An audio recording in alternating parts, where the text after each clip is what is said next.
à tous les trois. Comment allez-vous aujourd'hui? Eh bien, ma foi, la journée est finie et ça va bien. Ça va bien, reposé? Je suis arrivée pile poil à l'heure. Super. Bravo. Hein, tous les jours, hein, aucun jour d'absence. Hein, j'essaye, hein, je t'avais dit que je le prends à cœur, ce challenge. Et bon, voilà. Et vous, Alain, comment allez-vous aujourd'hui? Moi, mieux serait insupportable. Comment? Elle connaît pas mon avis.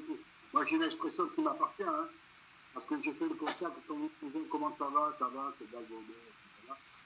Ça va pas, ils ont tout au complet. Mais moi, j'ai une formule qui m'appartient, que je peux vous livrer, si vous voulez, que mieux serait insupportable. Mieux, ça aurait été insupportable. Ouais. Et bien voilà, au moins c'est... Au moins, c'est dit. Exactement. Il faut tout relativiser, je pense que c'est toujours pareil. Hein. Ici et maintenant, il faut relativiser. Exactement. Donc voilà, non, je vais très bien. Bon. D'accord. Est-ce que vous avez eu le temps de regarder un petit peu la vidéo de David Laroche? Je l'ai mis un petit peu tard. Ah oui, pardon. Voilà. Ben, vous le regarderez une autre fois. Elle est très bien sur la question d'hier. Donc, est-ce que vous avez eu le temps de lire la question d'aujourd'hui? Je la lis à l'instant. Comme je suis rentrée il y a quelques minutes. Voilà, donc je la lis à l'instant. Quelles sont tes plus belles réussites? Quelles ressources as-tu utilisées? Et quelles sont celles à acquérir? Voilà. Tout un programme. Déjà, avant de réfléchir à la notion de réussite, sur quelles sont tes plus belles réussites, on en parlait avec Nathalie avant que vous arriviez. C'est que signifie la notion de réussite pour vous? Alors moi, Alors, vas-y. Non, allez-y. Donc, pour moi, les plus belles réussites, c'est quelque chose que j'ai bien accompli, pour lequel je retire une satisfaction.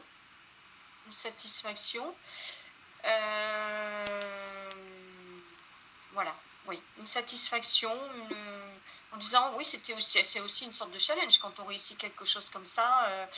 On a mis tous les moyens et on a réussi. Oui, c'est une belle satisfaction, une satisfaction personnelle. Personnelle. Ouais, pour moi, oui, parce que oui, ça dépend dans quel domaine, hein, bien entendu. Mais même professionnellement, ce que j'ai réussi, c'est une satisfaction personnelle. Ouais. J'attends pas, c'est pas parce qu'on a réussi quelque chose qu'il faut s'attendre à des remerciements ou de la gratitude de la part des autres. Donc oui, c'est une satisfaction personnelle. Pour ma part. Hein. Voilà. Je dirais que mes plus belles réussites, pour moi, ça a été justement au niveau professionnel. Voilà, ou des projets que j'ai menés, que j'ai portés, dans lesquels je me suis investie sur mon temps libre, énormément. Et voilà, et oui, ça a été une belle réussite. Ouais. Et je dirais que l'autre réussite est plus personnelle. Pour moi, c'est l'ouverture d'esprit que j'ai donnée à ma fille. Ça, je trouve que c'est beau. Parce que j'ai au moins transmis ça, et ça, j'en suis fière, et je suis fière qu'elle soit ouverte. Ouverte à toute discussion, ouverte à toute personne, quelle que soit sa condition, quel que soit son milieu social, son éducation, son instruction. Voilà, c'est l'ouverture d'esprit que je lui ai transmis petite et qu'elle met en application. Et pour moi, oui, c'est une réussite. C'est parce que c'est pas gagné. Chacun a son caractère, chacun a des a priori. Et puis, voilà, il y a l'influence aussi de l'environnement social, mais aussi professionnel. Et donc, oui, pour moi, c'est une réussite. Voilà. Merci pour ce partage. Et toi, Alain? Il y a deux volets. Moi, je pense qu'il y a la réussite personnelle et la réussite professionnelle. Donc, moi, la plus belle réussite personnelle, c'est pour mes 3 enfants. Et comme tu posais la question, quels ont été les moyens, j'en parlerai pas parce que c'est naturel. Non, mais la plus belle réussite, c'est qu'on est présent. Personnel, hein, c'est ce plan-là. Et après, professionnel, là aussi, j'ai eu une certaine réussite, parce que j'ai été 2 fois primé, premier prix dans ma profession. Donc, c'est aussi une certaine forme de réussite personnelle. Et puis après, donc, pour avoir mes enfants, j'ai 3 enfants, ma fille, d'entrepreneur, tous les 3 d'entrepreneurs. Il y en a 2 qui ont très très bien réussi parce qu'ils ont eu la chance d'être bien accompagnés. Parce que derrière un homme, il y a toujours une femme exceptionnelle, et derrière une femme, il y a toujours un homme exceptionnel. Malheureusement, mon fils n'a pas eu cette chance, mais mes 2 aînés, eux, et les 3, ce sont tous les 3 des équipes entrepreneurs. On t'entend très mal, Alain. Pardon? On t'entend très mal. Ben, je ne sais pas te dire, là. Voilà. Ouais. Oui, moi aussi. Hein. J'ai du mal à... Ouais. Le son est très, très étouffé, en fait. Oui. Attends, c'est sur le Wi-Fi, là, ou pas, là? Oui, je sais pas. Non, un mais... petit peu mieux. Non, parce que... Ah, c'est mieux. C'est mieux. Ah, peut-être c'est bon. qu'il faut que je monte. Non, mais... Voilà. Oui, c'est beaucoup mieux. Voilà. Et du coup, Maëlys parlait des différents types de réussite. Dis-nous, Maëlys, du coup. Là, Alain, il évoquait la réussite personnelle et la réussite professionnelle. Donc, il parlait de ses enfants, que ses enfants, c'était sa plus belle réussite personnelle. Et puis après, je n'ai pas tout entendu au niveau qu'il y a une de ses filles qui est entrepreneur. Et il est revenu aussi sur ce qu'on a dit l'autre jour, qu'elle était très bien accompagnée. C'est ce que j'ai entendu. Et donc, ça remet ce qu'on a dit l'autre jour sur le fait d'être accompagné et le besoin, en fait. L'environnement. La plus belle réussite de départ, c'est pour moi, je leur ai transmis la fibre d'entrepreneur. Ah, la foudre d'entrepreneur. C'est la transmission de valeur, en fait, oui. Après, c'est une question enfin, chacun a sa notion. Moi, c'est ma fibre et je l'ai transmise. Donc, il y en a d'autres pour lesquels ça n'aura pas le même intérêt ou la même notion. Donc, ça veut dire que j'ai réussi, là aussi, à leur transmettre cette fibre. Les 3, voilà. Voilà. Oui, moi, je disais que la notion de réussite, en fait, c'était quelque chose de très personnel. On entend beaucoup certaines personnes qui vont dire la réussite, c'est avoir une grande maison, gagner des millions, etc. Mais ça, c'est de la réussite, disons, matérielle, sociale, sociétale, mais ça ne nous parle pas forcément. Et hier, par exemple, Nathalie t'évoquait ton désir, ton challenge, c'était lié à la spiritualité. Et au niveau de la réussite, c'est aussi se dire j'ai réussi à m'intéresser, à m'ouvrir de plus en plus l'esprit, etc. Et la question qui vient ensuite, c'est quelles ressources a-t-on utilisées pour cela et quelles sont celles à acquérir. Pour moi, la mise en action, même si on ne sait pas encore où on va, ou s'entourer des personnes ou des énergies qui nous amènent là où on veut aller, ça nous amène à la réussite, que ce soit une réussite personnelle, professionnelle, dans quel que soit le domaine dans lequel on l'a choisi, je pense. C'est ça. Et de toute façon, effectivement, la réussite, il y a des choses qu'on a déjà, et puis d'autres on parlait de challenge hier, et bien justement, il y a des choses à acquérir, et en avoir conscience, c'est déjà un beau chemin, et après, il y a les actions des petits pas pour y arriver. Voilà, exactement. C'est une acquisition quotidienne, une progression, comme tu dis, un pas après l'autre. Et oui, c'est important déjà de se mettre en chemin, quelle que soit l'action qu'on veut mener, professionnellement ou personnellement. Et puis se remettre en question par rapport à nos caractères, par rapport à ce qu'on a vécu, par rapport à des acquis même aussi, des acquis. Et puis oui, et puis après voilà, bien réflexionner, comme je dis souvent. Voilà, bien réflexionner et Et puis oui, si possible, échanger avec des personnes qui n'ont pas forcément le même avis, mais dont la conversation viendra éclairer certains aspects du projet que l'on s'est fait. Voilà. On t'a pas entendu, Alain. Hein? On t'a pas entendu. C'est pas quoi faire. Attends, je vais changer de place. Non, mais Non, ça vient du son. Non, C'est c'est le le son. téléphone. approche ton téléphone peut-être de toi. Et là, c'est mieux là? Oui.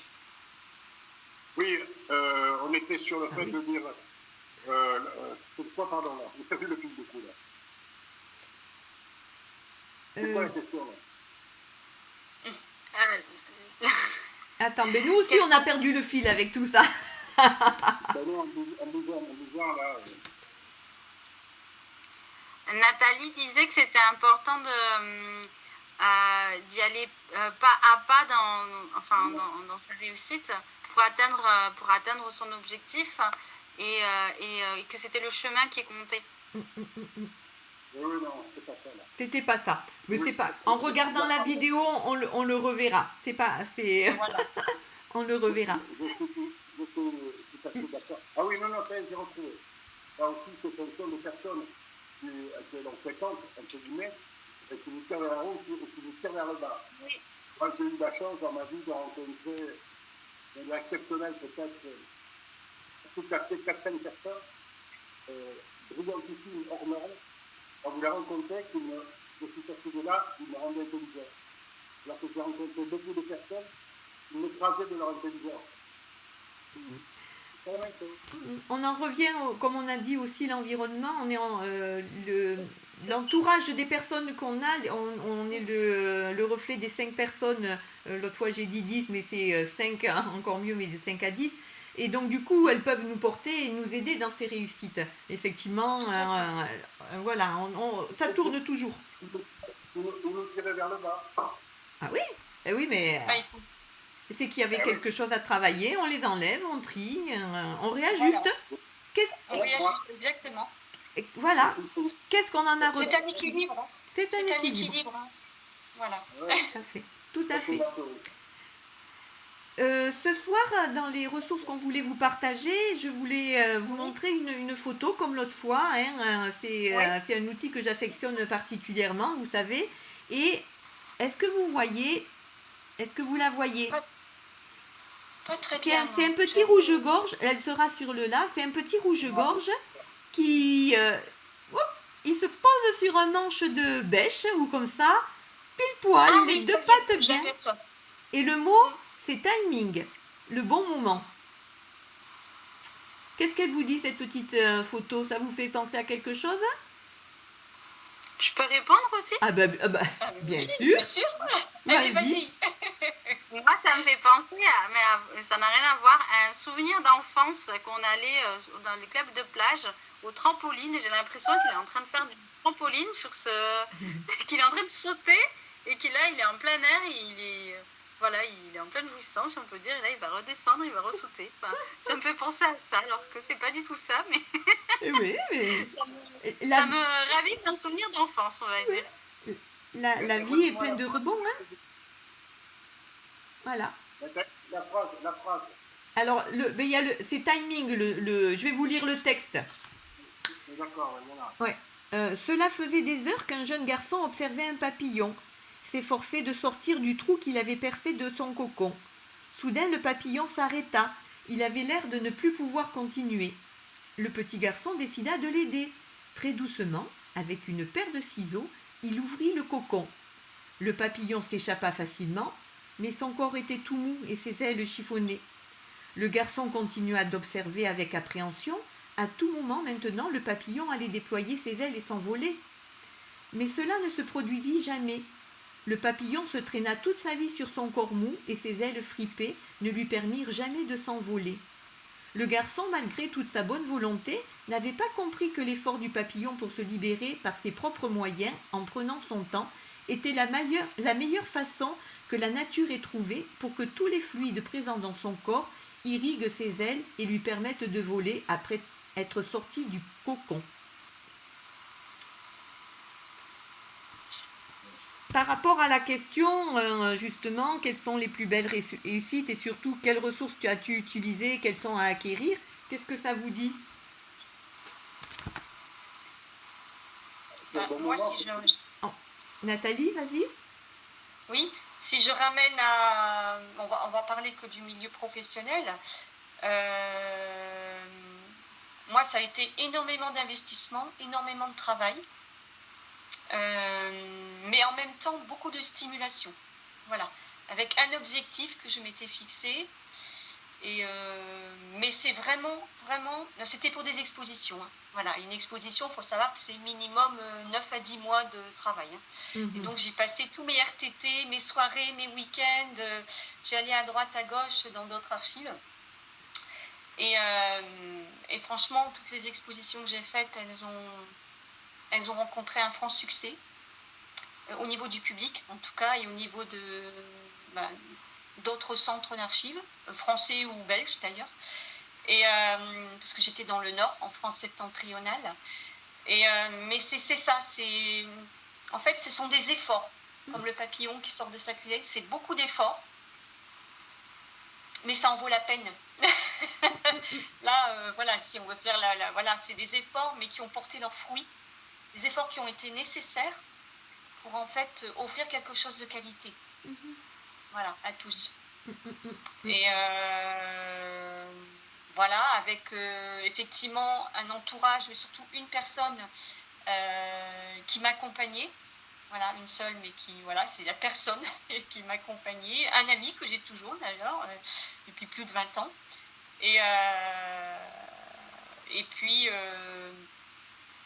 c'était beau, j'en ai gardé de beaux souvenirs. Pour ça, je disais, c'est une réussite personnelle.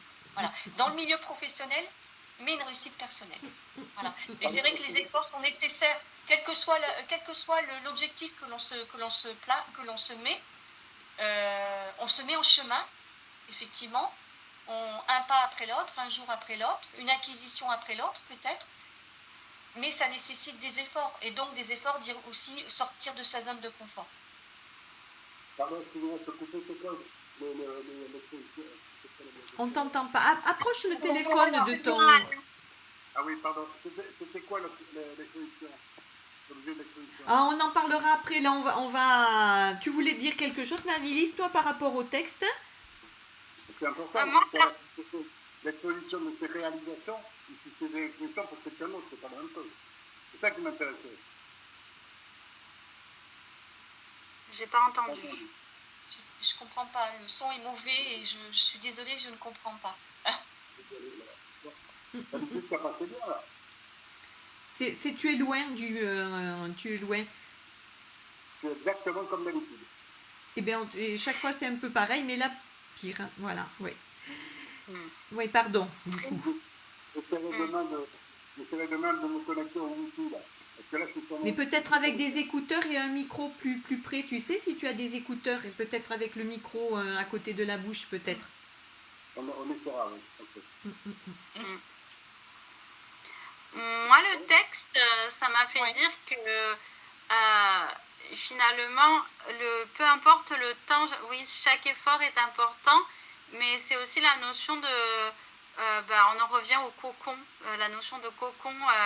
de prendre le temps d'être bien entouré, d'être dans son cocon pour pouvoir déployer ses ailes, et de prendre le temps surtout, de prendre le temps.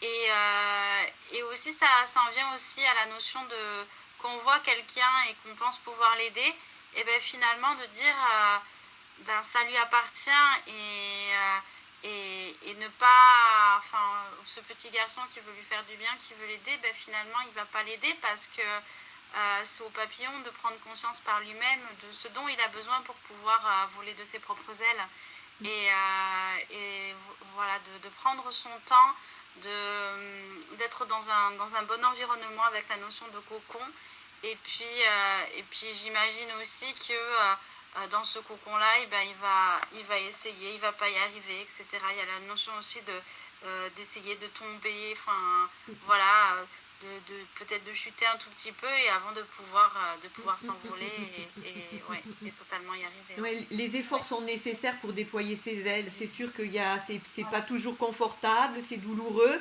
mais ça renforce et ça permet effectivement de déployer ses ailes et de durer, hein, au lieu d'être tout recroquevillé et de cheminer comme on peut. Et ça veut dire aussi que c'est une leçon aussi, une belle leçon pour le belle et triste, hein, parce que c'est souvent associé malheureusement. C'est une belle leçon et triste leçon pour le petit garçon. Ça veut dire qu'il faut laisser faire les choses, que c'est aux gens à fournir les efforts et non pas à suppléer ou à supplanter les efforts d'une personne. C'est ça. Mais il aura. Et ça, c'est pas toujours facile. Quand on est maman, par exemple, on a toujours tendance à vouloir trop couver, à vouloir surprotéger et autres, et non. L'enfant grandit justement par ses choix et par ses erreurs. On apprend énormément de ses erreurs et de ses efforts. Ce qu'on est capable d'accomplir ou pas. Voilà. Et nous, donc, c'est aussi une leçon aussi pour le garçon. Et pour les parents. Et pour les parents, évidemment. Voilà. Oui, Alain? Vous avez donné à vos enfants des racines et des ailes. Oui. Tout à fait. C'est magnifique. Ça, c'est exactement ça. Donner des racines et des ailes. Eh bien, quel bel mot de fin, hein, voilà. Ailes, bravo. Oui, exactement. Et moi, je tiens à vous remercier d'être là, Nathalie et Alain, parce que je trouve que c'était une semaine qui est très enrichissante. Ces échanges, c'est très enrichissant et je tenais à vous remercier. Voilà, de participer. Je vais essayer d'améliorer la technique demain. Hein. D'accord. Au top. Merci. Merci beaucoup. Bonne soirée. Bonne soirée. À demain. Au revoir. À demain. À demain.